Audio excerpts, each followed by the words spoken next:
Very good day to you, and thank you for joining us for today's RSIS webinar hosted by the Center for Multilateralism Studies.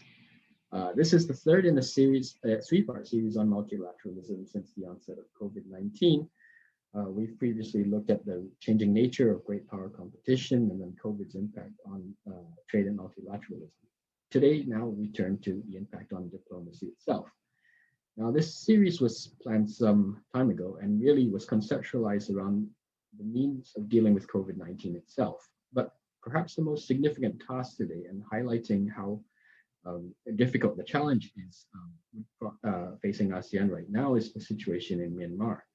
Today, as we speak, the ASEAN ministerial meeting, an informal one, is taking place, which will meet with military members of the officials there to discuss the situation. COVID-19 once again proves to be a complicating factor in this crisis and will be a stern test of ASEAN's virtual diplomacy as they find a way to engage with Myanmar remotely.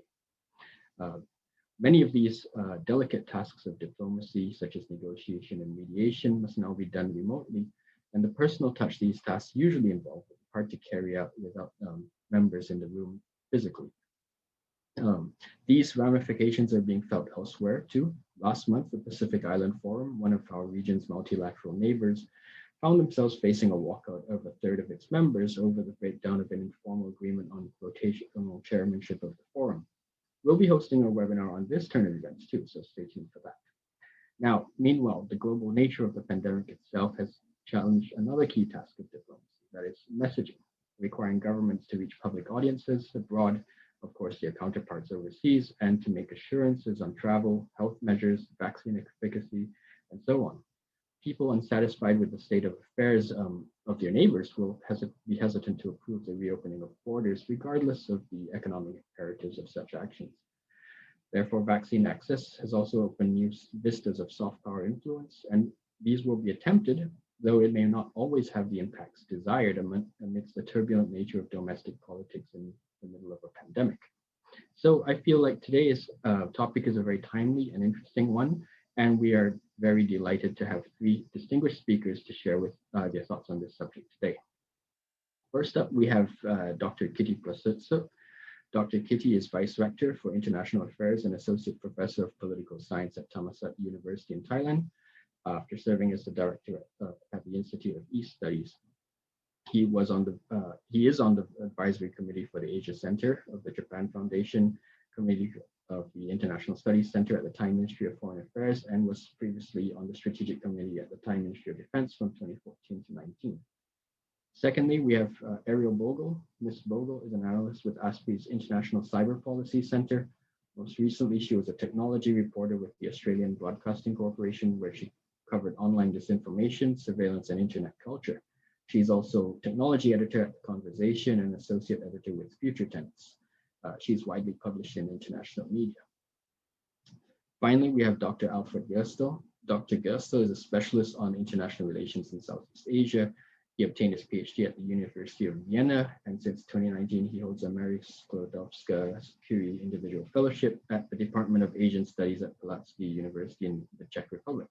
He is also president of the Central European Institute of Asian Studies, and his research interests include regional cooperation in Northeast Asia, Southeast Asia, ASEAN's regional centrality, the nation of South China Sea dispute, and changing notions of security. Everything very relevant to us today.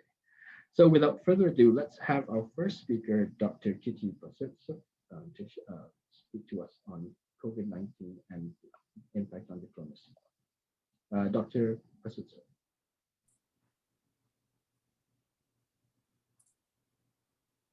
Okay. Good afternoon from Thailand. Sawadee krap. I'm very happy to be here discussing very important and timely issue on COVID and diplomacy. I think I have 6 points to deliver today. The first 3 points are more relevant to the overall trend in the world after being hit by the COVID, but very much related to soft power issues. And another 3 points would be relevant to a more specific cases, particularly China and the US, how the situation of COVID-19 might affect their soft power standings. And the last point I would like to contribute a bit on the issue of Myanmar, which is a very recent issue that happened in the past months, and how that might affect the issue of soft power. Maybe not related to COVID per se, but it is the important incident, important happening that we cannot miss. On the first point, as a general trend, I think COVID represents an important milestone or a kind of changing point in global politics and global soft power standings. But we have to be aware that it's very dynamic. It's not only linear, that after COVID hit, some country may gain soft power more than other country. I think the soft power is quite in flux and dynamics depend on the situation, which tend to change very fast. But anyhow, we can characterize the spread of COVID-19 last year, this year, at a very important junctures in global politics, which I will elaborate momentarily. Secondly, I think the COVID-19 gave rise more to the East or the rise of Asia. We have been discussing quite a while that we are having the tectonic shift of power from the West to the East, from the European, from the American based in the Atlantic Ocean more into the Pacific, and now Indo-Pacific as well. The case of COVID signifies that the Eastern countries, many Eastern countries, having more confidence and have more reputation in dealing with COVID by first manage and control the spread of COVID relatively better than many countries in Europe or in America. For example, Taiwan, South Korea, Singapore, Vietnam, Thailand, and even China. China was hit hard last year, but she managed to overcome the crisis pretty well. And nowadays, Chinese economy is still doing well. The growth rate is still much better than in the Western countries. So overall, the management and the control of the spread of the disease seem to be more effective in the Eastern Hemisphere, in Eastern countries that I have mentioned. Interestingly, when I read many articles, columns, they tend to admire pretty highly about Taiwan, Singapore, Vietnam, South Korea, Japan. But one country that might be a bit missing from this, interesting that Thailand does not gain much reputation as it should be, because the spread in Thailand until the end of last year quite contained very well. It started to climb up in January, but now the number has been subsiding, less than 100 a day. Of course, maybe not all checked, but I think this point may be interesting, that because Thailand has some political problems, political crisis, so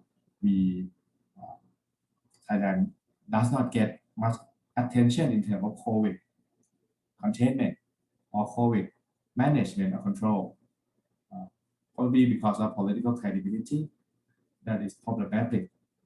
By critics do not look much to the Thailand successful containment of COVID, at least until January.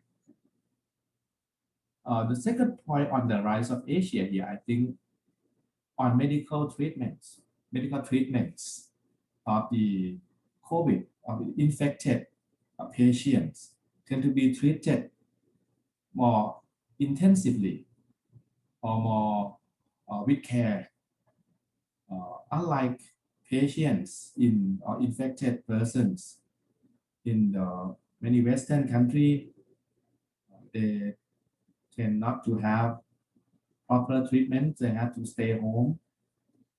But in Asia, in many countries, they tend to treat the patients by inventing or adapting many medicine treatments in order to pacify the symptoms and so on.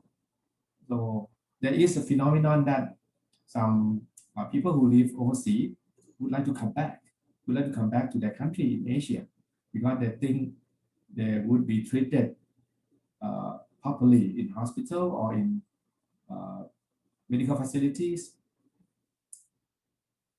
and that related to the next point that I would like to make is on the racism or anti-Asian sentiments in the West, in many countries in the West. Nowadays, you can still hear the news that Asians are being bullied in America, in some European countries, because they are the culprit. Asians tend to be viewed as a culprit to spreading the COVID first,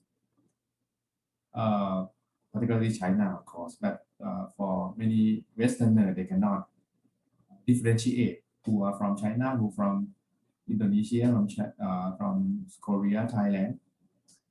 I think that is also a force that push many Asian residents in Western countries. They want to return to their home country in this kind of situations. And I think the racism, this kind of bullying, is very unfortunate and very unfortunate. Recently, the Thai elderly in San Francisco were hit by an American young guy, and he passed away afterward.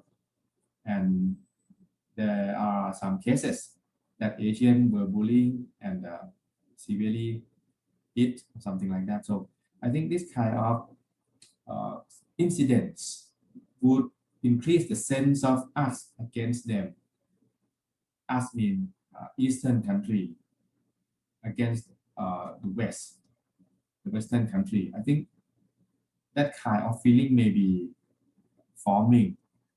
Of course, as I said earlier, the issue of COVID and this situation is very dynamic, very dynamic. We cannot think in a linear term. Country like China, they did not do well in the beginning, but they seem to do better, much better in many aspects, which I will elaborate momentarily. And another thing about the feeling among Asian people is the travel bubble, because Asian country tend to manage COVID quite well. So they started to open travel bubble, bilateral travel bubble, like Singapore open to Hong Kong, Taiwan, and so on, Japan. That could increase the cooperation among Asian countries. And third, the lack of collaboration. The lack of collaboration is the very unfortunate that in the world we do not see much collaboration among a major country in the case of COVID. But that, in a sense, also understandable, because survival is the key in the international system, international society. I mean, it's very hard in this situation. You could not open your border. You probably cannot help other country much because your country also suffering. And with this kind of geopolitics that has been developed in this century, So it would be very difficult to expect collaborations among major powers in these situations. And more unfortunately, we have a lot of misinformations, a lot of criticism against pointing the finger at each other as the culprits, as the one who make the situation worse. So here are the three trends, overall trend that I would like to make it as a context for the discussion of soft power. And some point itself is also much relevant to soft power. Again, I would like to emphasize that the rise of Asia seems to be more visible in the case of COVID. Many Asian countries seem to gain more reputation and also confidence, reputation and confidence. And the fourth point is on China. I think domestically, Chinese economy is doing well. The production returned to quite normal. They can still export. They can still manufacture. Factory came back to work in operations, and they control the COVID very well now. You see Wuhan now is open, vibrant, and China seems to be a safe place in terms of COVID-19, despite the fact that the situation was tremendous in last year. So China also gained confidence from this in managing the crisis like this. And for international contribution, China is scoring quite well. In many ways, vaccine diplomacy, mask diplomacy, and Xi Jinping's speech at the WHO. I think that is also significant when he made a remark that China would provide vaccine as public good for all the nations in a very accessible. They would not make it high price. They would donate the vaccine for developing country, for poor country, and so on. I think that gained a lot of currency, gained a lot of reputation for China.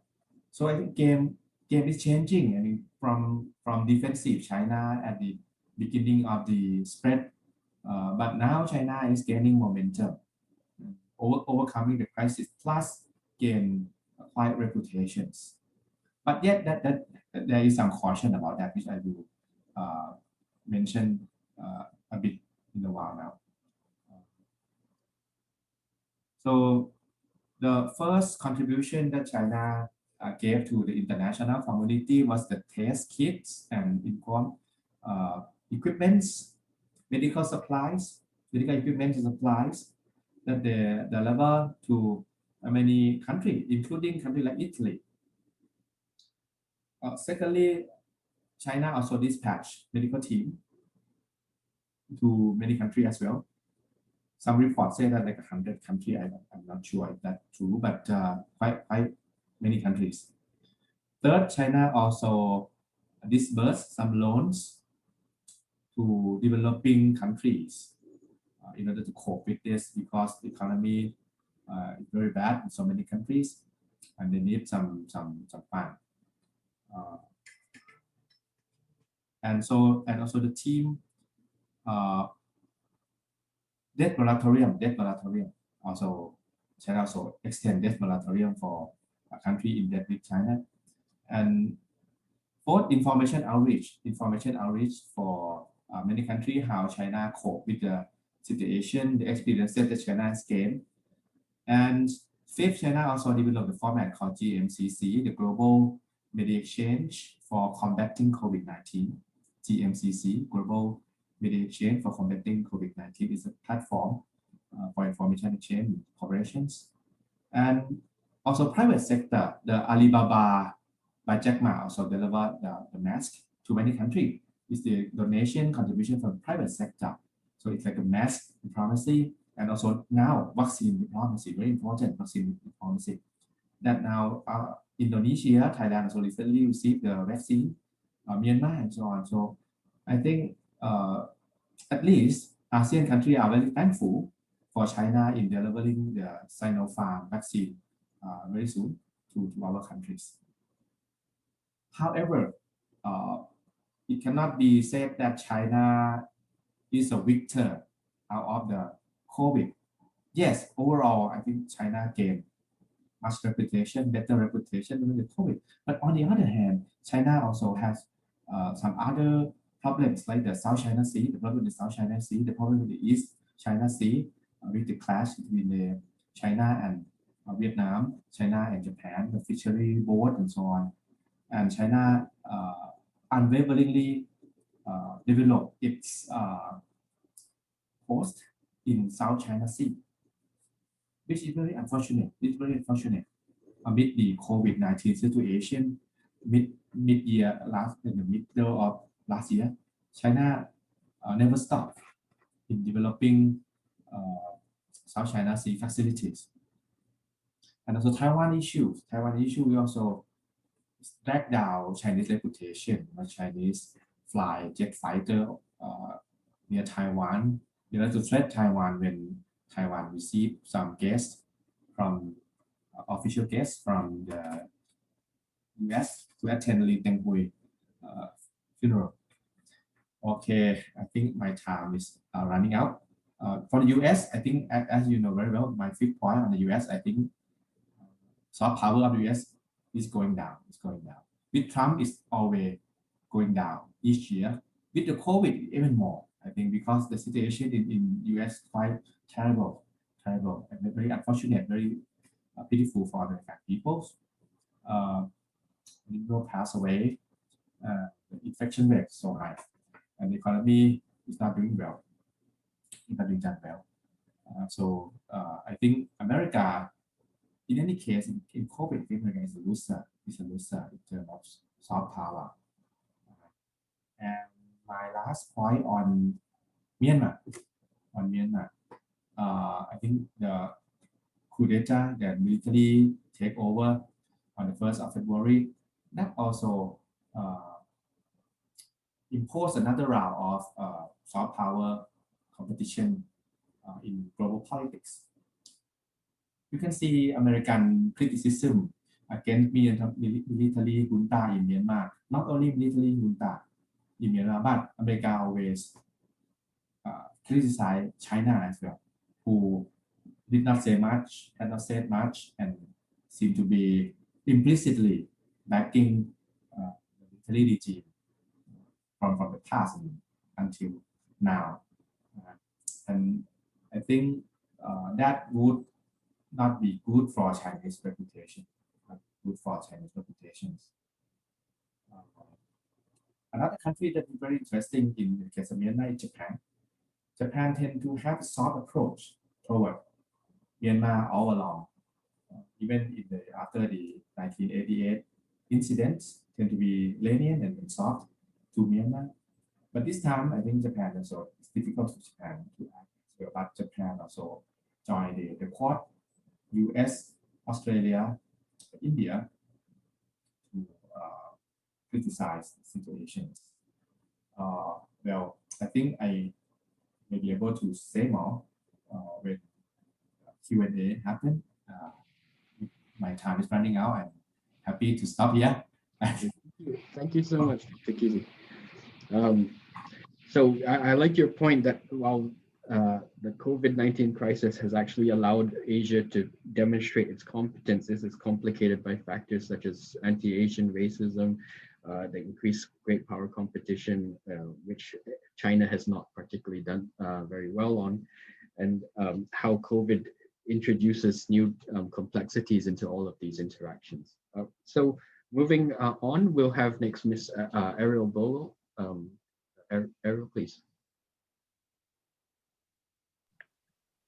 Hi, thanks very much for having me to RSIS, and I will just share some slides. One moment.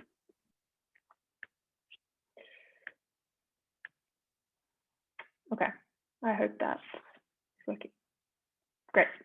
So as was said, I work at the Australian Strategic Policy Institute in Canberra, and I mainly work on issues around influence operations and disinformation. So this year, my colleague Albert Zhang and I have been looking a great deal at vaccine messages and how vaccine diplomacy is playing out online on social media in particular. So of course, I think we'll discuss this in more detail, but the development of COVID vaccines and their distribution are being used as a tool for regional diplomacy, especially in Asia Pacific by China and by India. And so, of course, the development of vaccine demonstrates a nation's scientific capacity, but also the provision of it to neighbours seems to be a form of soft power. But this is also an online battle for a narrative.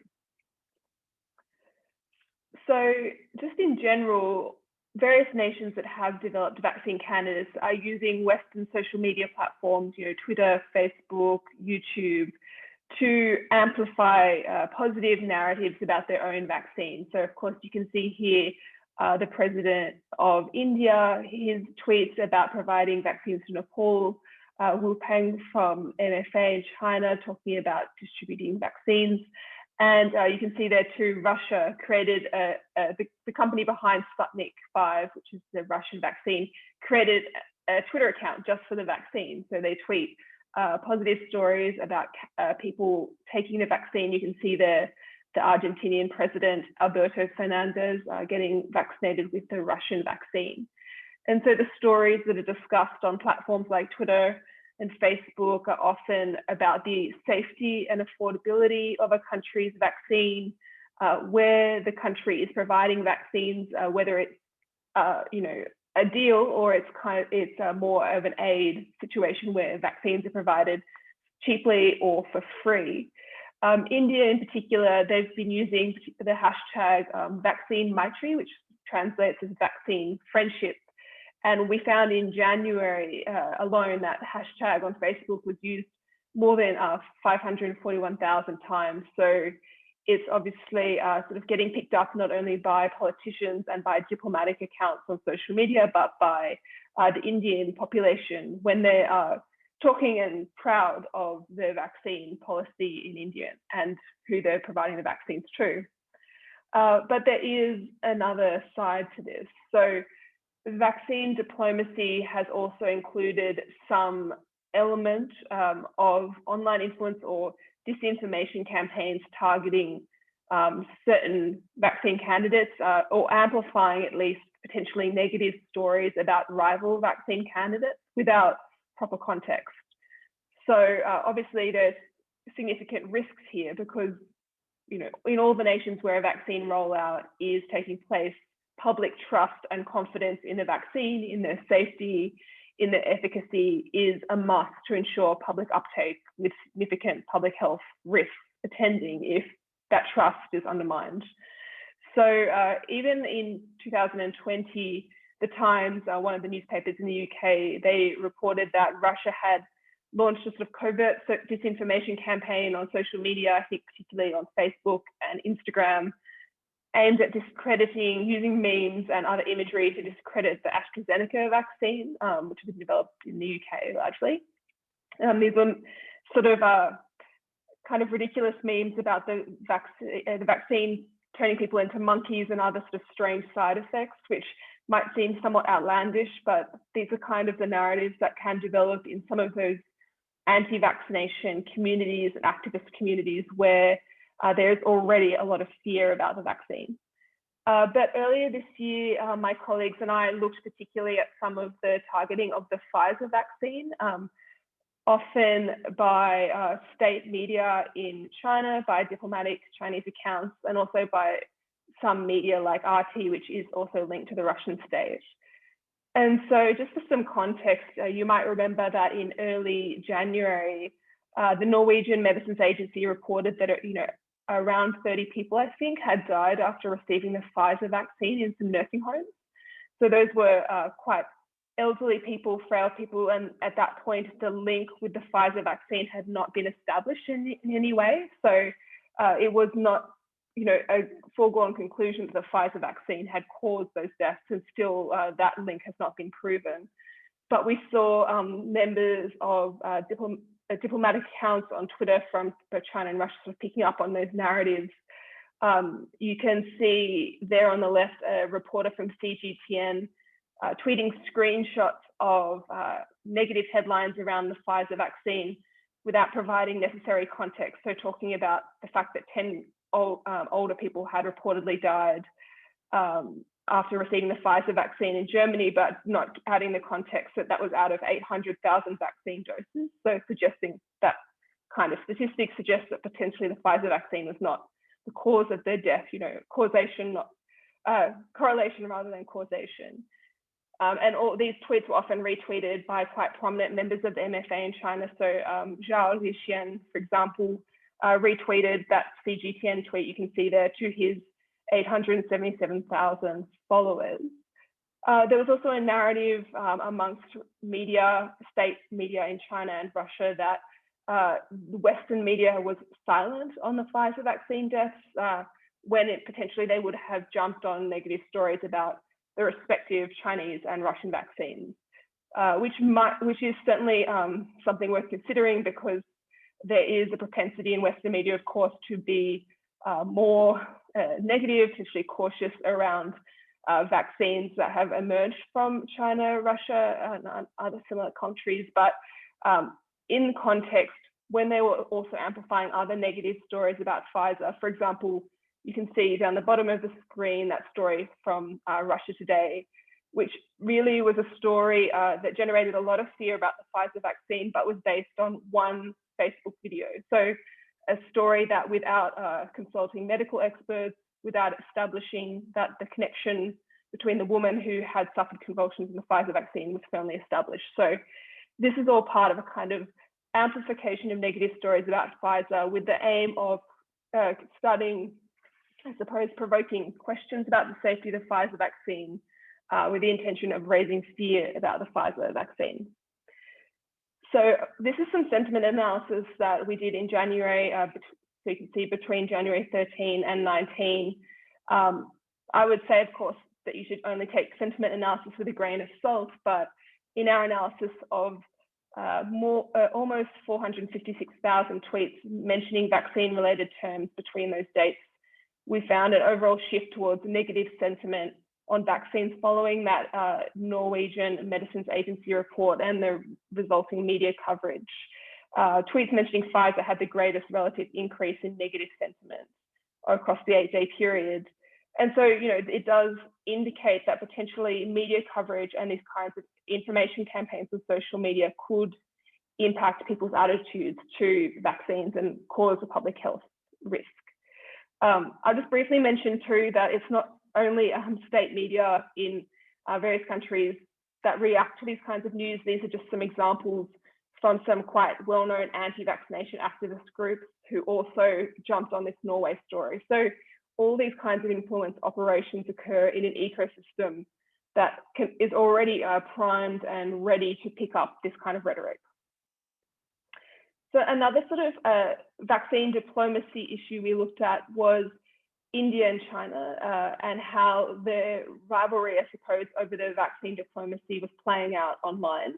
Both India and China have developed homegrown vaccine candidates. So India is also developing its own version of the AstraZeneca vaccine, and both have been quite active in offering their vaccine regionally in Asia Pacific, but also into South America, into Eastern Europe, etc. So this map is as of Feb 2nd. So certainly the vaccines from India and China have both traveled much further than this map at this point. Both countries have approached vaccine development and distribution as a matter of national pride. China has provided the vaccine to countries like Sri Lanka, Cambodia. India has sent supplies to Mongolia, Pacific Island states, Myanmar, Nepal, Sri Lanka as well. And the soft power initiative, certainly by India, has been characterized by some people watching this space as a soft power bid, I suppose, to counter China's growing regional influence in the Indo-Pacific. In this case too, we saw less of the more covert influence operations around vaccine narratives, but more sort of an overt battle of media headlines and battle of opinion pieces.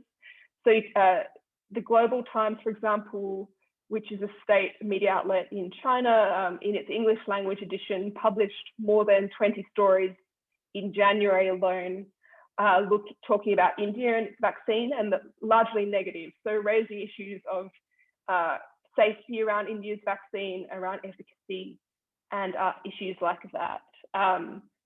Whereas in response, I suppose the Indian newspapers really started to push back. You can see that headline from the Times of India that China has started a smear campaign against India's vaccine diplomacy. And there's been, quite heated rhetoric on both sides. China's Ministry of Foreign Affairs spokesman Zhao Zhen, decried India's vaccine diplomacy in a press conference in January as well, decrying malign competition and the so-called rivalry between India and China. There's also been some rhetoric, I suppose some quite pointed, heated rhetoric from Indian politicians and media personalities around this India-China vaccine issue. One of sort of the phrases that keeps coming up that we've seen in a lot of Indian media is that India, it's kind of like some spread disease referring to China and some offer cure referring to India. So that kind of sentiment has turned up quite a bit in the media that we were analysing. So in some cases, it does sort of step onto the line of disinformation. So there have been certain countries where both India and China are offering to provide their respective vaccine candidates. Cambodia is one example, but also Nepal. So when there was this discussion over who would provide the vaccine to Nepal, we found these memes that appeared in pro-Modi Instagram accounts and Facebook accounts, sort of putting words, I suppose, in the mouth of Nepal's Prime Minister. So we've not found any evidence that Nepal's Prime Minister ever said this sentence, we don't need China's COVID-19 vaccine. We need India's vaccine. It seems potentially wishful thinking from the creators of these meme accounts, but nevertheless, we can see how sort of issues of nationalism, vaccine diplomacy, and sort of political disinformation start to cross over. There's also, as I mentioned, this phrase that you can see on the left there, tweeted by an Indian politician. While China exported the disease, India is healing the world. This is kind of sentiment we have seen quite often, especially in January and somewhat in February, from Indian media and from Indian politicians. You can also see on the right there an analysis of about 3,200 Global Times tweets in January, and the ones that mentioned India and vaccine had on average more likes and retweets than others on the topic. And a lot of that engagement was sort of quote tweets where Indian netizens were taking it upon themselves to push back against China's the Global Times rhetoric about the Indian vaccine. And we also saw that in Facebook pages where Global Times was sharing their content as well. So I'll finish up there, so I'm conscious of the time, but obviously this is quite a brief look and it's just a snapshot of how vaccine diplomacy is playing out online in state media and on Western social media platforms. It seems very likely that vaccine diplomacy and a sort of level of vaccine nationalism or vaccine politics will continue in 2021 as the world attempts to vaccinate their populations.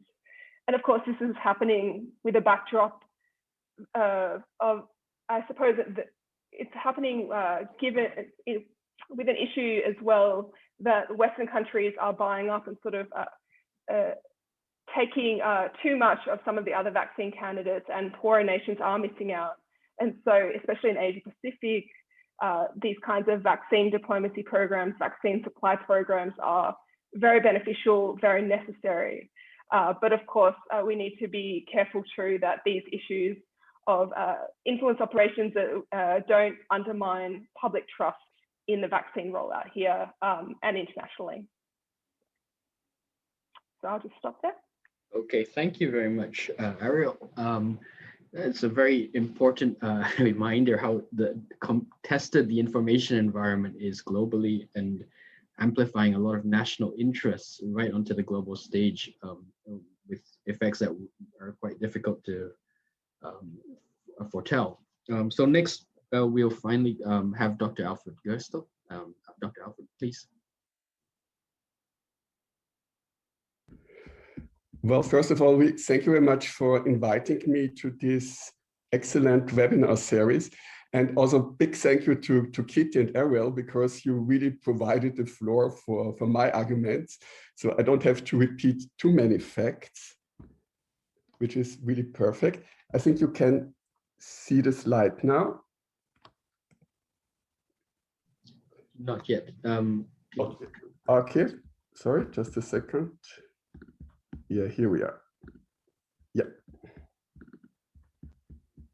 Okay, we're good. Yeah, perfect. Great. All right.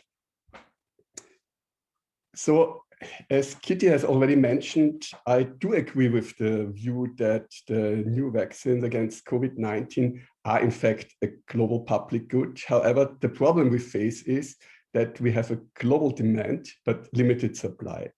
And another important argument I want to make is, of course, we all can enjoy a kind of normal life only if the majority of people around the world are vaccinated.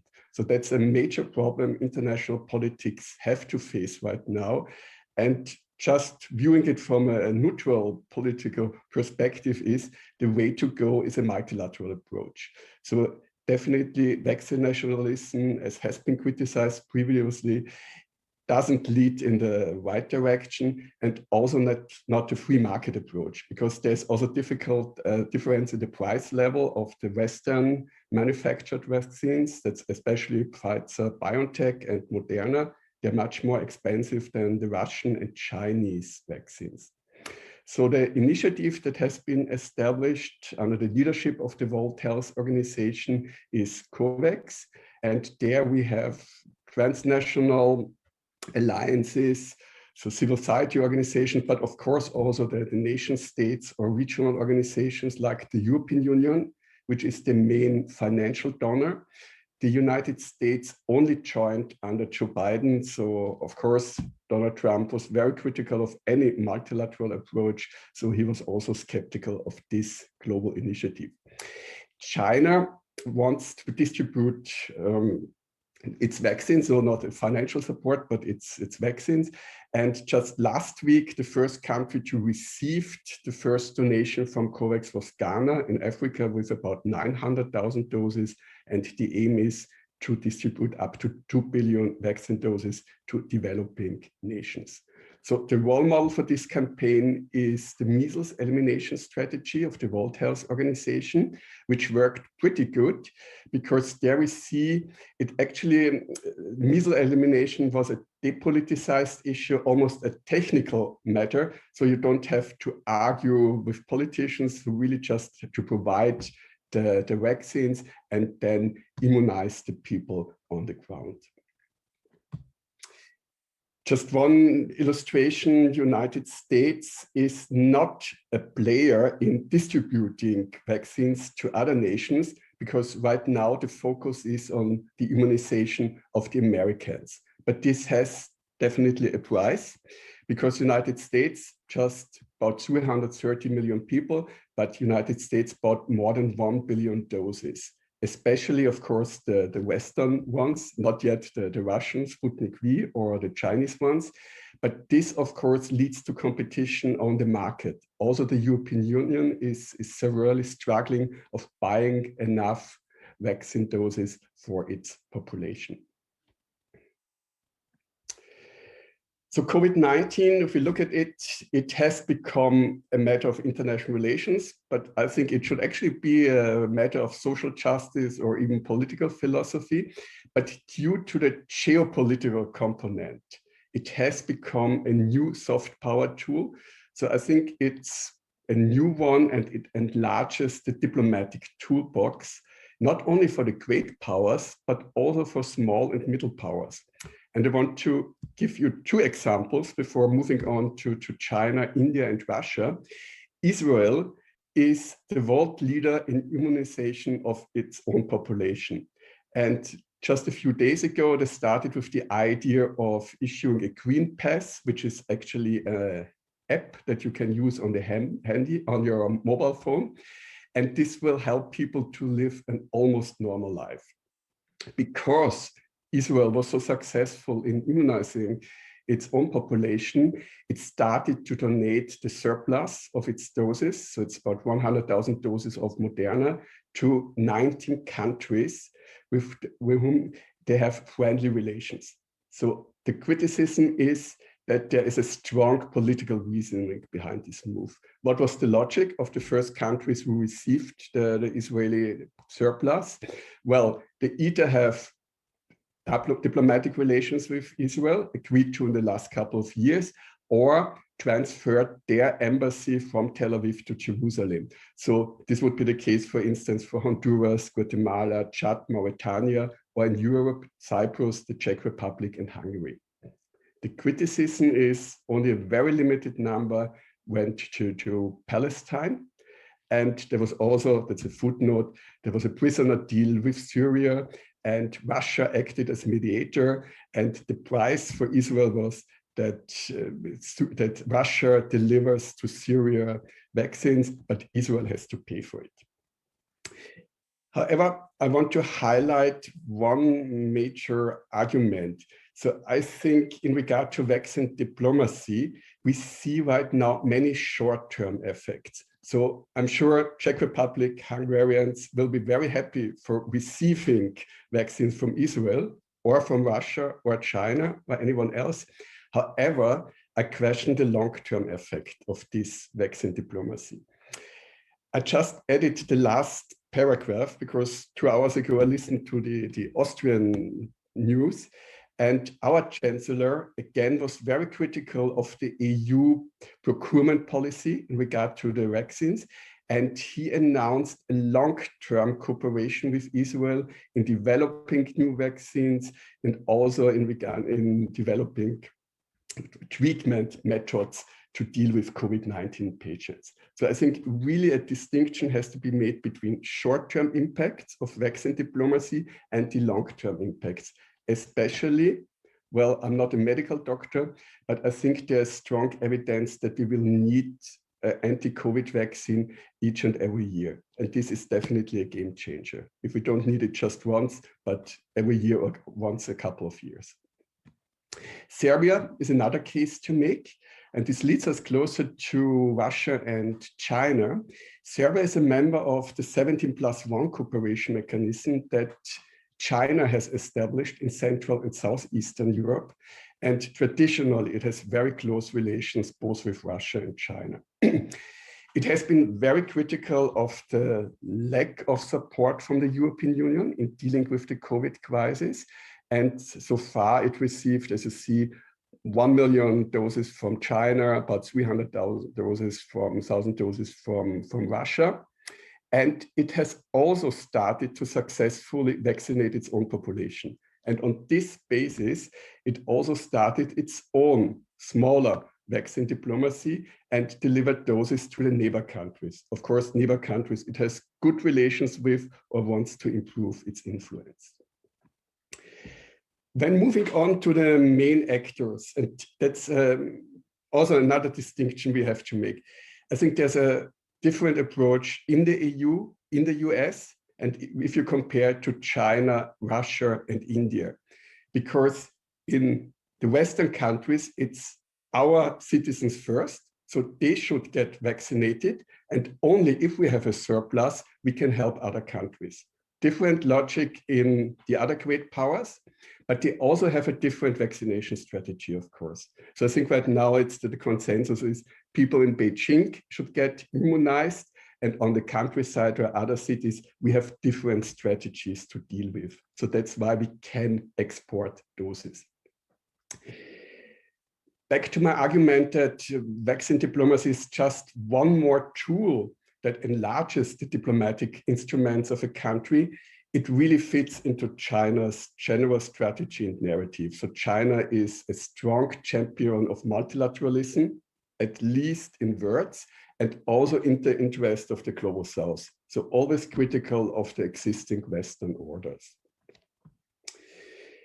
And also, if we look at China's global initiative, the Belt and Road Initiative, the Health Silk Road is since 2015-16 actually a part of it. So that is something we have forgotten. So health was always a concern for the Chinese leadership. So it has planned in advance and it can now build on existing strategies or plans. And that's something the West actually misses, because we were really, really struggling when the pandemic hit us and not well prepared. I fully agree with Kitty. So we struggle way much more than the Asian countries, and still do. Ariel has mentioned Russia, India. So I would just want to highlight in regard to India, I think a very interesting playground is Pakistan, because Pakistan is kind of the arch enemy for India. So India does not provide its vaccine to Pakistan, but arguing that Pakistan has not asked for it. Well, of course, we can discuss this. So China, of course, steps in and supports its partner, ally, with its own vaccines. India is definitely an interesting case, because I think it enjoys in many countries around the globe more trust or maybe even more sympathy than India. It's not regarded as a hard power actor. So I think its soft power approach is quite credible. For Russia, very important to make inroads in the European Union. And Hungary has already approved in an emergency procedure the Sputnik V. Other countries in the EU are also interested, including even Germany and Austria. But here the argument is it's not our national authorities that have to approve it, but it's up to the EU. And if the EU will approve it, we will happily use it. So it's a very pragmatic approach, downplaying the geopolitical dimension. I would like to add to Ariel's map here this comparison between China and Russia, which is also very insightful. If we look at, let's stick to the East Asian region. So here you see Indonesia received more than 125 million of Chinese doses, the Philippines 25 million. So very interesting, you see which countries are, let's say, preferred in this Chinese approach. I want to partly contradict Kitty's argument of China's positive image or more positive image using some material empirical data from a survey project my university, Palatsky University in Olomouc has conducted in September and October. We conducted a survey in 13 European countries with at least 1,500 respondents. And I'm very happy that we will do the very same in August in 15 Indo-Pacific countries, including Singapore. And by the way, I'm very happy that we have colleagues from the Center for Multilateralism Studies here that will join us and support us, but will also cover, for instance, Australia. Here, but just to give you a trend, you see very critical in Europe are Sweden, France, Germany, United Kingdom, Czech Republic, and a very positive view of China, Serbia, Russia. And this hierarchy, this ranking will not change very much on the next slide. By the way, you see the link here and you can download and access the report and have a closer look on it, because I will go through it really quickly. The image of China in the last 3 years, again, it was asked in September, October, has considerably worsened in the United Kingdom, Sweden, France, Germany, not so much in Serbia and Russia. It has become much more positive, as you can see, in Serbia and Russia. Also, and I think it's really, if we want to understand how people view Chinese vaccine or mask diplomacy, which was very high at this stage, I think the filter people have is, have they in general a positive, a neutral or critical view of China. If they have a positive view of China in general, they view Chinese investments, the Belt and Road Initiative, vaccine diplomacy positive. If not, they will view it critical.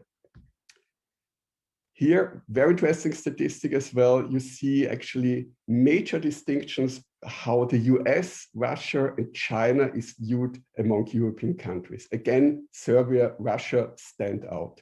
And very positive view of the US in Poland, which is due to the security guarantees. Here, and I think that's the really most important chart here, how much did the following countries help you during the COVID-19 pandemic? And here you do see the pattern I mentioned earlier. Positive, the EU, of course, but very critical regarded in Russia, very critical in Serbia. Here, China, Russia score very, very big. Interesting is this one. Here, people were asked, did China's international reputation improve as a result of the COVID-19 pandemic?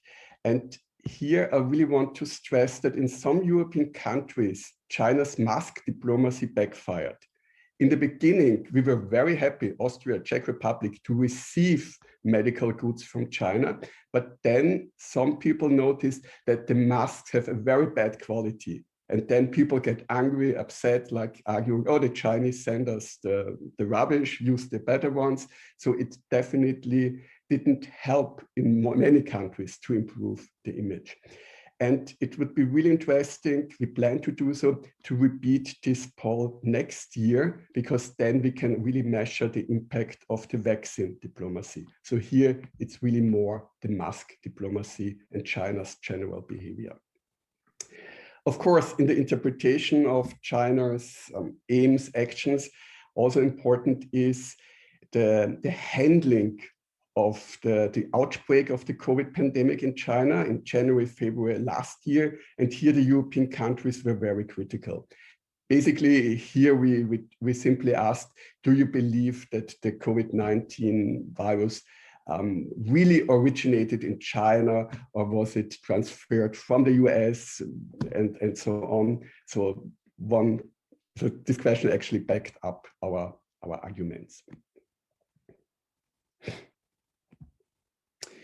To come to the conclusion, briefly, the European Union. In the EU, from the very beginning on, we had the approach of fighting against vaccine nationalism. So there was an absolute consensus on the joint approval of the vaccine, of the joint procurement, and the joint distribution to the members. However, the vaccination strategies, that's something each of the 27 members has to do on its own. So there might be coordination talks, but that's the national agenda.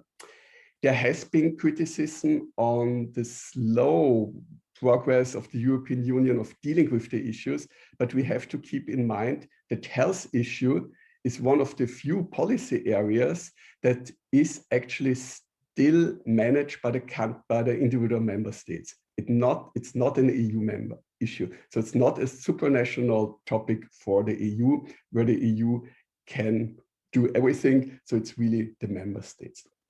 I mentioned it before, the lack of vaccines that we have in Europe severely hampers the strategic leeway of the EU to distribute it to friends, partners, future partners. So this opened spaces for China, Russia, in the European neighborhood, but also in Europe itself, and here especially in Hungary, where China, Russia enjoy already big influence. For speaking from the perspective of a citizen of the European Union, I'm an Austrian citizen, but I'm working in the neighbor country, Czech Republic. Vienna, Olomouc, where my university is located, is just 2 hours in distance, but I haven't been in Olomouc for months because of the closed borders or restrictions in regard to traveling. And this is really, I think, the most negative impact, apart from the health situation for European citizens, because we are simply used to the freedom of movement. It was even worse last year in March, April, because their sensitive goods, for instance, face masks, Austria ordered in France, were blocked in Germany because the Germans argued they may need it and they should be used in Germany, not shipped to Austria, even though Austria paid for it. So here we had a very strong nationalist approach of resolving the COVID-19 health crisis. Still, the national responses dominate. There is a lack of coordination. It has improved, but there's also, for instance, no coordination in opening up the borders. So here there's really something that the EU Commission in Brussels has to better coordinate with the member states. Finally, to conclude, COVID-19, in my view, must be perceived from the perspective of geopolitical rivalry. So it's China against the West, it's Russia against the West, but it's also China against India that are competing for influence. Still, if you look around the globe, the national interests dominate. So there is a lack of regional, of international, of global coordination and cooperation. One question I'm happy to discuss further, because I don't have an answer either, is should there be kind of global green pass like Israel has introduced? And should it be state regulations, or will it be at the end more private companies that make the rules, like airlines or the tourism industry, with the argument we will only transport people who have been vaccinated? So that would be quite, of course, a very strong message. Yeah, as mentioned, US, Europe are in a difficult position to make friends right now because of their lack of vaccine to share with other countries. So Russia, China, India can themselves portray right now successfully as good international citizens. However, I do believe that vaccine diplomacy is just one more tool in the diplomatic and in the soft power toolbox for all great powers. They were able to quickly demonstrate that they are capable of developing vaccines, of distributing them, sharing them with the global south. But I am more critical when it comes to the long-term positive impacts. As I mentioned, if we need a vaccine every year, then I think the short-term gains China, Russia, India made, they will be diminished in the near future. And also, Kitty, Ariel have mentioned it, I think especially in regard to China, Russia, there are other elements we have to keep in mind. In China, it's general, the handling of the outbreak of the crisis. It's Hong Kong, the South China Sea, Taiwan, the treatment of the Uyghur population, of the Chinese dissidents. So I think there are many factors we have to put in the equation. If we look at the success of China's, Russia's, India's soft power strategy, and to conclude, yes, vaccine diplomacy, mask diplomacy, they're important tools, but they are the main tool. They are not the main tools, because I think it's in general the foreign policy and strategy of these countries we have to look at, and then we can make a judgment of their strategies in general, and if they're really champions of multilateralism or solely promoting their national interests with new forms of soft power politics. So thank you very much for your attention, and looking forward to the discussions. Thank you so much, Dr. Alfred. That was a very good overview of several countries and in their attempts to convert some of their respective responses into foreign policy tools. And so I really like the way you put it as an expansion of the diplomatic toolbox, and so much that you have discussed is really brand new things that have obviously only become possible in a post-COVID environment. Yet we are still seeing the effects of that. Now to our audience, thank you so much for listening. We've just had 3 very, very good presentations. I'm very excited to begin the discussion. So I'd like to remind all of you watching that you can ask questions through the Q&A tab down below on your screen. We've already picked up a few questions, but I'm going to abuse my role as moderator to ask a few questions first to each of our panelists. Dr. Kitty, first of all, you had a very good overview of some of the impacts on soft power, but you didn't say so much about ASEAN per se, or ASEAN as either as a grouping or as the member states individually. And I was thinking, but you did raise the issues of different great powers and their particular goals. How has ASEAN been affected by COVID-19's impact, and how has that perhaps affected their standing when it comes to facing some of these challenges, whether from China, the Quad, as you mentioned, Myanmar, as we're talking about today. Maybe you could give us a sense of what you feel about these things. Second question to Ariel. Sorry, I'm getting confused here.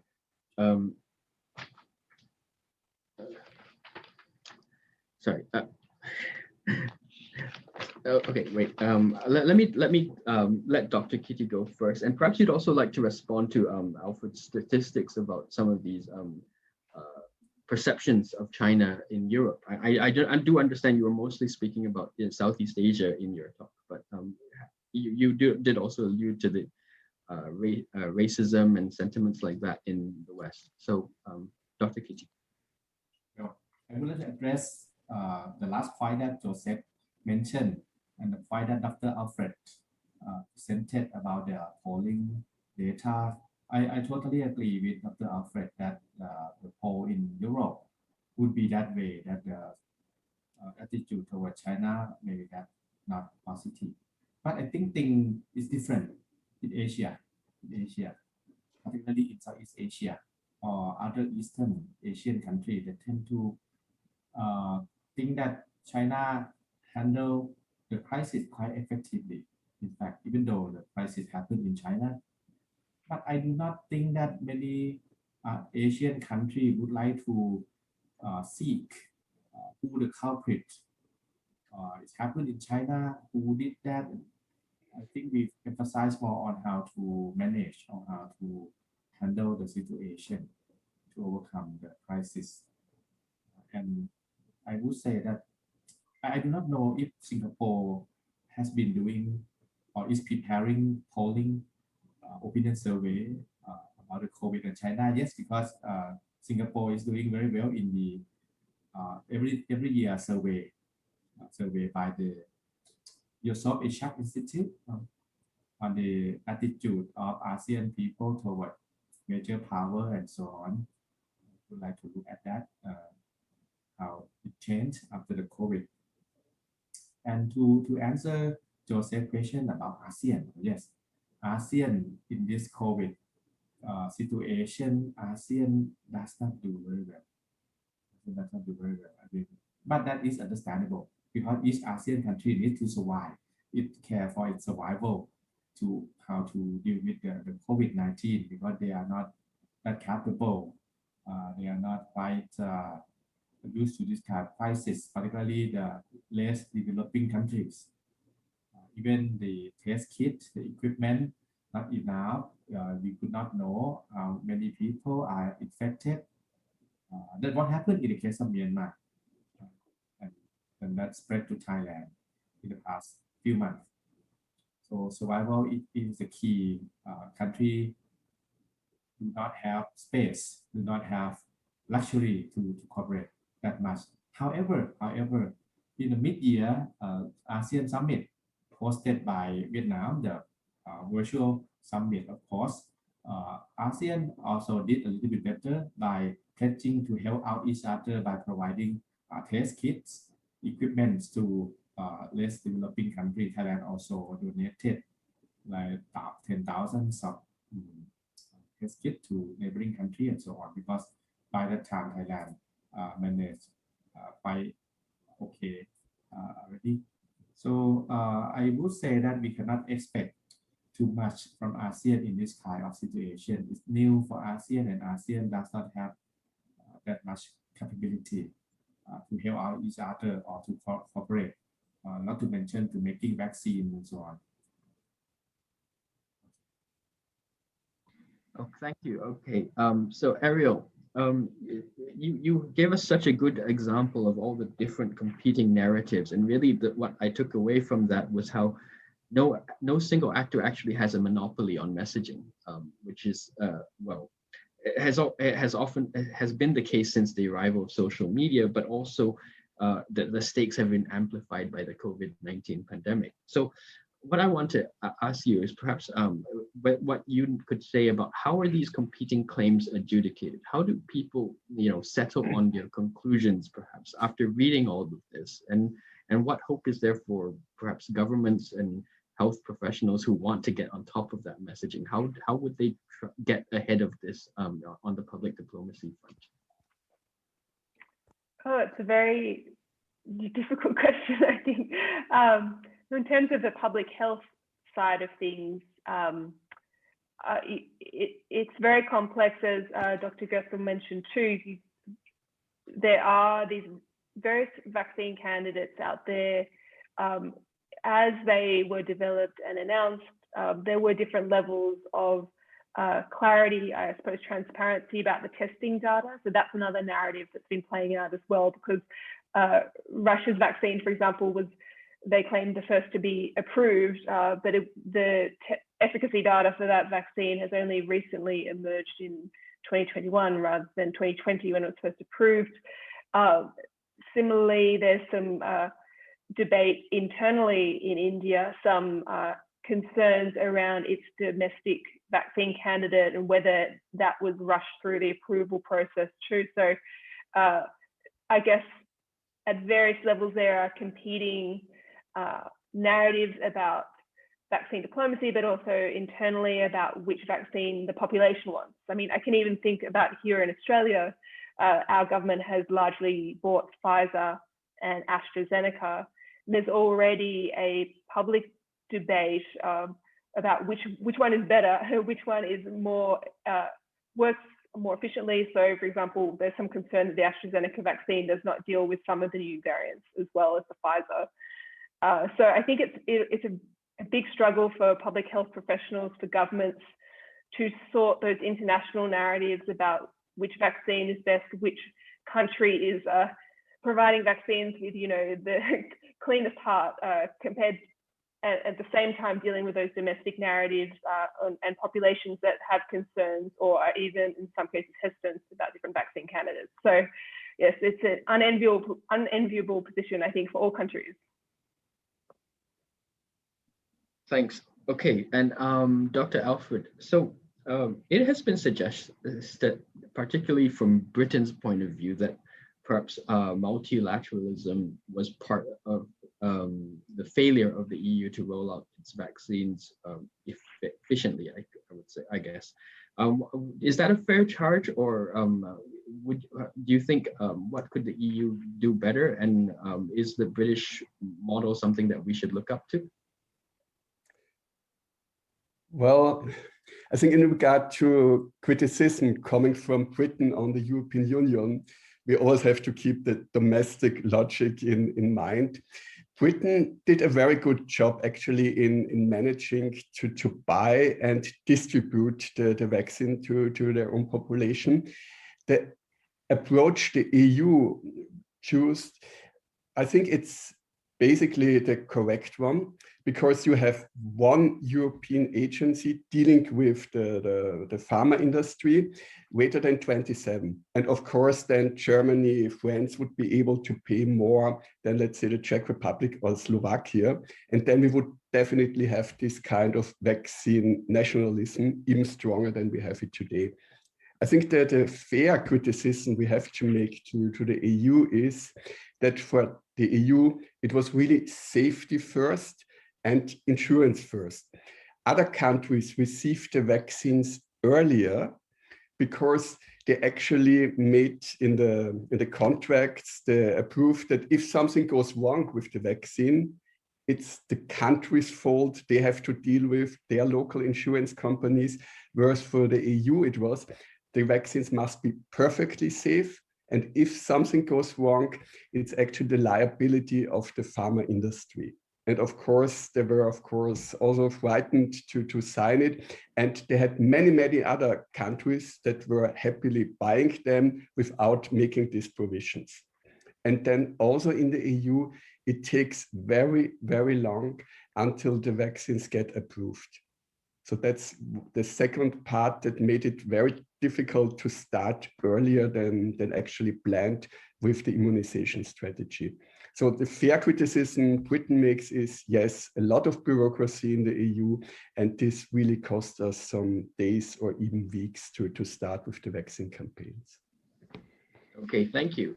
So now I'm going to open or try to tackle some of the large number of questions we've already collected. I think what I will do is roll a few questions into one. Some of them are addressed to you specifically, but I'll try to collect these as a group.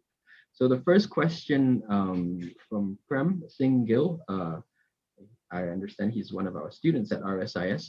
He asked Dr. Kitty, how has the Thai government dealt with the ongoing political crisis during COVID-19? So this is perhaps a internally focused question, whether it has been hampered or perhaps been helped by the crisis, the pandemic problem in dealing with its own internal crisis. And he also alludes to the question on the Thai-Myanmar border difficulties with migration and border management issues, and whether the COVID pandemic has complicated these things. Now, I will move to Alan Chong, who's the head of our Center for Multilateralism Studies here. He asked Ariel, leaving aside the pros and cons of misinformation campaigns waged by the various candidates like China, India, Russia, would you argue that the US or UK are losing influence in the global south, given how these other countries are racing to deliver vaccines in these parts? I think actually Alfred also mentioned about this, about how as net buyers of, or net buying up all the vaccines, they don't have any left to give out. And so that is at least one tool they don't have. And secondly, a comment, if you would, on perhaps the COVAX initiative on the UN, perhaps if you've any data on the sort of messaging around that. Okay, and then a question to Alfred Gerstel from Manuel Wittmann. If multilateralism is the way to go, how do you see President Macron's proposal of a Western-led COVAX initiative, thus establishing de facto competition between China and COVAX, even though China pledged some 10 million doses to COVAX? So let's go in the order that I asked. Kitty first, then Ariel, then Alfred. I think there are two questions from a farm. First, domestic issue in Thailand. I think the government took the advantage of the situation, the pandemic situation, to declare the state of emergency, and extended, renew that every month, even though Thailand contained the disease quite well during mid-year last year. But it has been continued, the state of emergency that prohibit gathering of people for infections. The government always aside to that reason that we do not allow you to gather and so on. But later on, the student-led protests did not listen to that, did not care for the state of emergency, and they came out. And after the second wave of COVID in Thailand took place at the end of the year, so the students became quiet for a while. And once the situation started to be subsiding, the students came out to the street again, like what happened in the past weeks. So I would say that the government, because many of them are in the military, I mean, minister, they are from military, from bureaucracy, they tend to have the very control attitude rather than liberal attitude. So they use the state of emergency to advantage of political calm to calm the situations. Secondly, on Myanmar, I think the situation, of course, is complicated now. With the military coup, it complicated the situations. Now Thailand is very much cautious about, very concerned about migrant laborers and also political refugee. If the situation worsened in Myanmar and people come to flee from the country, Thailand would be suffering a lot. This time, not really economic term, but in terms of pandemic. So Thailand very anxious about what's going on in Myanmar. And on the other hand, Thailand cannot do much or to pressure the the government and so on. The situation is still evolving, and Thailand will try to work with ASEAN, although not that active compared to Indonesia. Indonesia is very active in getting ASEAN together, help Myanmar somehow, and to pressure Myanmar as well. But Thailand needs to be very delicate on this, because Thailand is the frontline country to face a lot of problems that might spill over from Myanmar. That's very unfortunate. Thank you. Oh yes, I have one point on attitude survey. I would be curious, what is the survey or what kind of attitude of people in Australia and New Zealand? Because Australia and New Zealand are among the countries that doing quite well in containing the disease, unlike in the European country. It seems to be the case for me that in most European or Western country, American, United States, they're suffering a lot.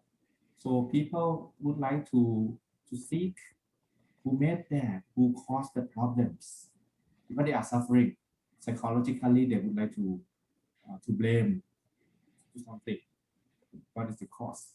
But for Asian country, because they are not suffering that much, although they are suffering of course, so they do not blame China that much. I wonder what is the case in Australia and in New Zealand. Thank you so much. Okay, thank you, Dr. Kitty. Ariel. Sure. So I'm just thinking about the question of whether the UK and US are losing soft power in the Global South Islands question. I would say, as Dr. Gerstel pointed out, that this vaccine diplomacy tool is just one of many in the toolbox. So I wouldn't like to make an overall judgment, but I would certainly say that in terms of using vaccines as a tool of diplomacy, or the US and UK is completely missing in action in the Asia Pacific. I mean, I can't think of any example of it where they're part of that conversation. And certainly the focus for those countries seems to be on buying up supply for domestic rollout, and the struggles of containing the pandemic in their respective countries continues. And in the United States, there seems to be quite a significant issue with vaccine hesitancy. So their vaccine rollout is also facing some headwinds because people don't want to take the vaccine. Looking at Australia and New Zealand is perhaps an interesting example because there is some ambition for Australia and New Zealand to also participate in this vaccine diplomacy in our immediate backyard, particularly in the Pacific. So New Zealand said when it bought up, I think, Pfizer, and AstraZeneca, that it would also buy enough to supply to places like Samoa, Tuvalu, Cook Islands. Australia has also indicated that it hopes to support the Indonesian vaccine program and some other in the Pacific. I think there is some fear that some unvoiced, it's not very overtly voiced, but there is some fear amongst politicians in Australia that China will use its vaccine diplomacy to gain even further of a foothold in the Pacific. And so Australia wants to sort of divide up with New Zealand to some extent vaccine provision for countries that need some help to obtain supplies. But certainly Australia, like many other sort of Western countries, has perhaps, one could argue selfishly to an extent, because we are handling COVID pretty well, bought such a significant supply of vaccines without making really concrete plans to offer them to nations in our backyard. So I think it will be, certainly in the online conversations that we're tracking, US, UK, and not even in those conversations, and Australia and New Zealand will really have to work hard to make the case that they are similarly involved in this diplomatic effort through vaccines in our region. And about the COVAX initiative, can you comment on that? Oh yes, COVAX. Unfortunately, I don't have any good data or insights into that, but it would be an interesting question. Certainly in the conversations that we're tracking, it hasn't really come up as an explicit sort of term. It's not a term that we see in these vaccine conversations online in the groups and sort of accounts we're monitoring, but I'd have to come back to that. Okay, no worries. Dr. Alfred, please. Yes, thank you. I would like to start with Alan Chunk's question, which is a very, very difficult and tricky one. And then I will include the second questions from Manuel. Well, first of all, I do agree with the notion that we face a power shift from the West to the Indo-Pacific. So I think that's obvious if we look especially in the economic data. However, I think a mistake many people in the West did is, well, when they noticed this shift, they just looked at China. So China is responsible in positive, negative manner for all the developments in the Indo-Pacific. Much more correct is definitely using the concept of Indo-Pacific, which originated in Japan under former Prime Minister Abe. And this offers also the Western countries more additional partners to maybe aim to counterbalance China. Yes, Alan asked also about the technological leadership. I would agree, United States, but also the European Union countries, they are actually world leaders in research and developing technology. However, much more than the US in Europe, we struggle with commercializing our innovations. So that's a problem that we haven't resolved. And I think the Asian countries, just look at Taiwan, Singapore, South Korea, Japan, also China, they are much, much better in really translating research. Even they may buy it or import it from other countries, but then making commercial products out of it and build new production chains. So that's something Europe is really very, very bad at. China, yes, I do also agree with Alan's statement that I don't think that China has yet a sophisticated soft power strategy. To give you just two examples, well, Ariel knows more about it. Australia right now faces harsh Chinese economic sanctions because it criticized China for handling the outbreak of the COVID-19 pandemic. So also another example from Europe is Slovakia. The Slovak president did not attend the online 17+1 summit with President Xi Jinping, but now Slovakia wants to buy Chinese vaccines. And the Chinese response was, well, now you want it, but okay, if you want it, better next time attend the next summit. So that's actually a form of soft power that is not properly used. So I think it's more straight in your face. It's still more hard power than soft power. And as we have already mentioned, I think in general, China doesn't follow a soft power strategy. It's very assertive in the South China Sea, East China Sea, the treatment of Hong Kong, Taiwan, the own Uyghur population. So the soft power appeal is not yet very strong. So the Chinese diplomats, they have to learn quite a lot in my view. The question from Manuel regarding multilateralism and French President Macron's proposal of a Western-led COVAX initiative. Well, my normative answer would be multilateralism, one global agency would be the adequate way to go to resolve the problem of buying and distributing the vaccine, especially to the global south. Yet Macron, he usually thinks also in geopolitical terms, and well, he has to, as the leader of the second most influential European country in the EU.